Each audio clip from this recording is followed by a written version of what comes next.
selamat pagi anak bapak semua. Jumpa kembali dalam pelajaran pendidikan agama Kristen.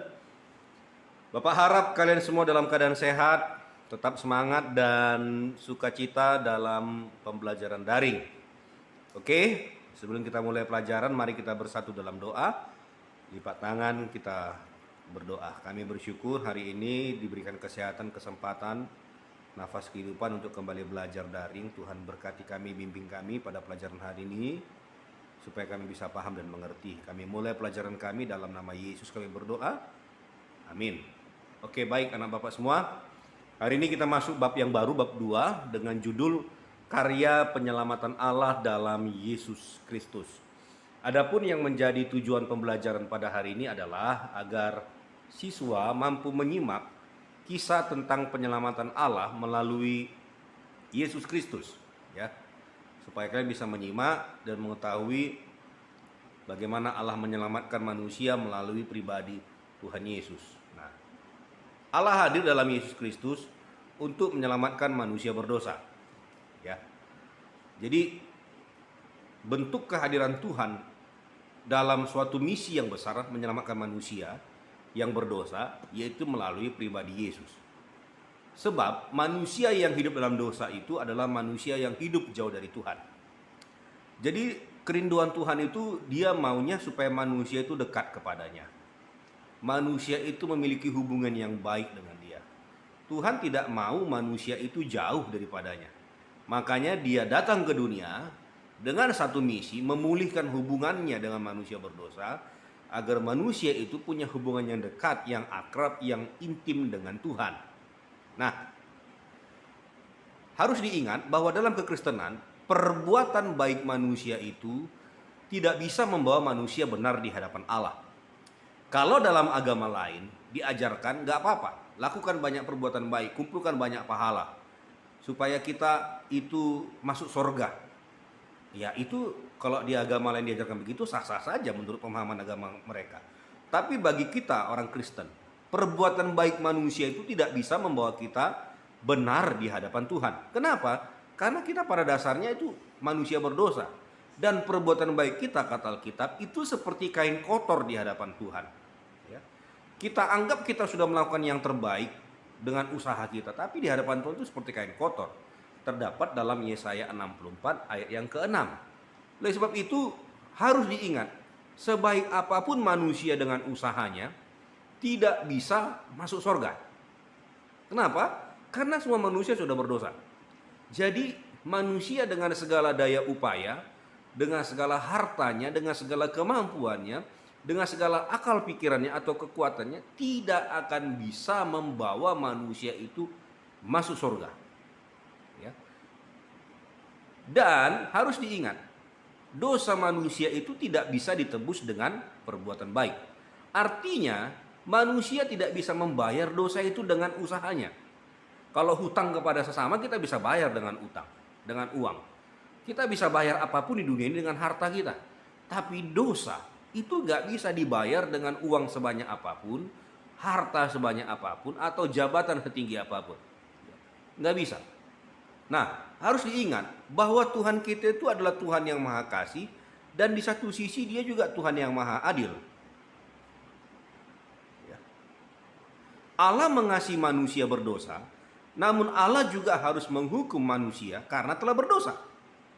Di satu sisi Tuhan mengasihi manusia berdosa, tapi di satu sisi juga dia harus menghukum orang yang berdosa.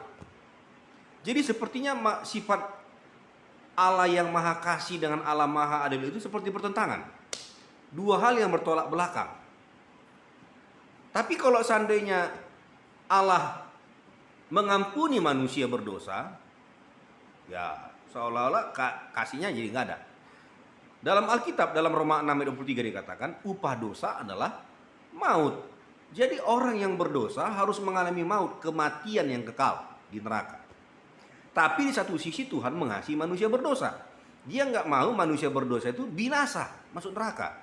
Di satu sisi dia harus adil juga. Orang berdosa harus dihukum. Jadi pertanyaannya, bagaimana bisa belas kasih dan keadilan Allah itu dapat bersatu? Karena seperti tadi Bapak bilang, seperti bertentangan. Kalau dia menegakkan kasih, seolah-olah dia nggak adil. Kalau dia adil, seolah-olah tidak mengasihi.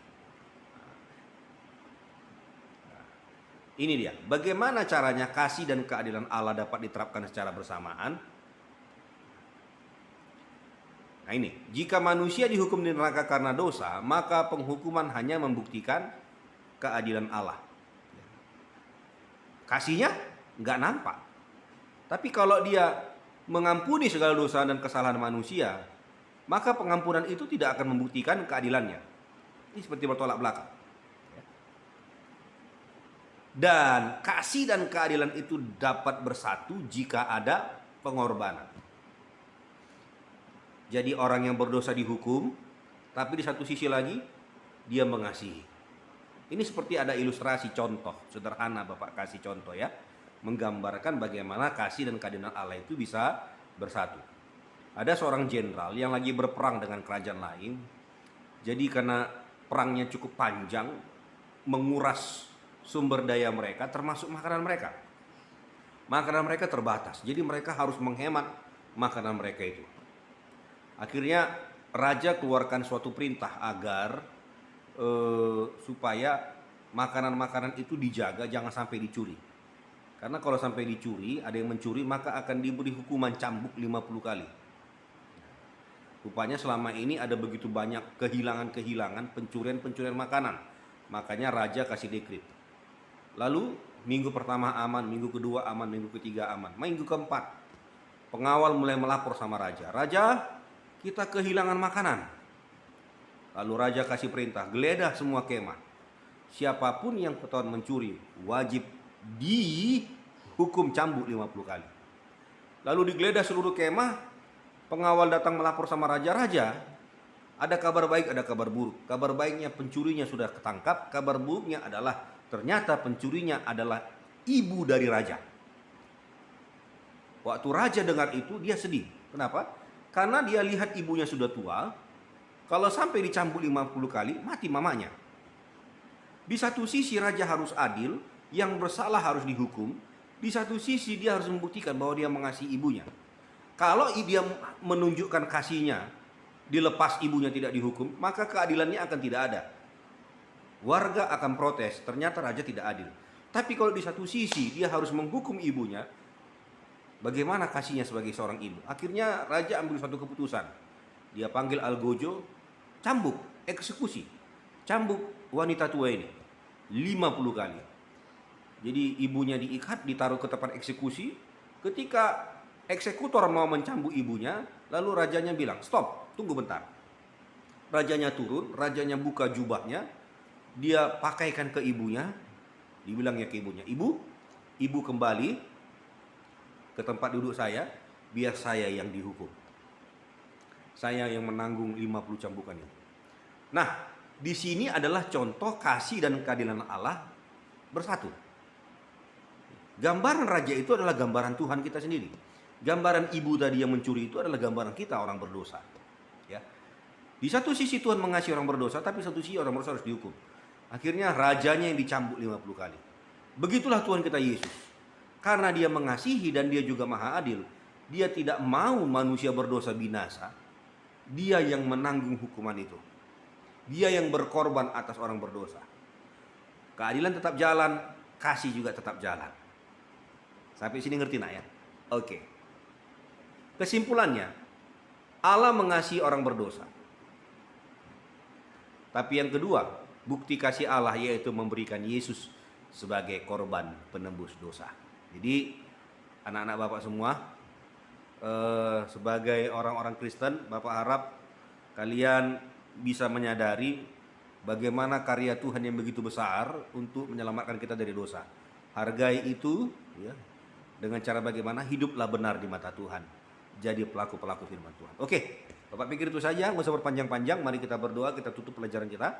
Terima kasih Tuhan, hari ini kami diingatkan bahwa Engkau mengasihi kami dan juga Engkau maha adil. Oleh sebab itu Engkau rela mati di kayu salib, menanggung, mengorbankan dirimu untuk menanggung semua dosa pelanggaran kami, agar kami tidak binasa tapi kami diselamatkan.